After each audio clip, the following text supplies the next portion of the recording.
বন্ধুরা, আজকে ব্লগটা আমি এখান দিয়ে শুরু করলাম, বাজার থেকে। চলো দেখাই বাজারে কি কি এনেছি। চলো প্রথমেই দেখাই, এই যে একটা পেঁপে এনেছে, আর এখানে আছে একাটি বরবটি, আর এখানে এনেছে এই যে ডাটা। দেখো, এই যে ডাটা এনেছে, আর বরবটি এনেছে, আর একটা পেঁপে, আর মাছ এনেছে। এই যে মাছের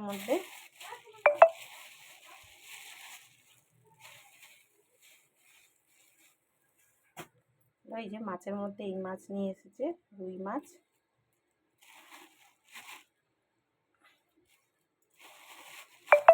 আর এনেছে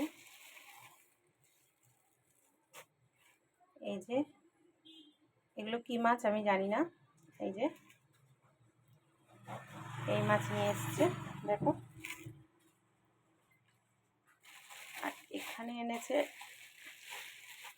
চিংড়ি মাছ,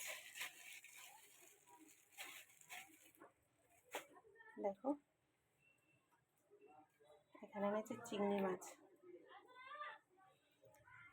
এই যে চিংড়ি মাছের সাইজগুলো দেখো কত সুন্দর। এগুলো হচ্ছে দেশি চিংড়ি, এর থেকে আর বড় বেশি হয় না। এই যে, চলো আবার রান্নার পরে আবার আসছি।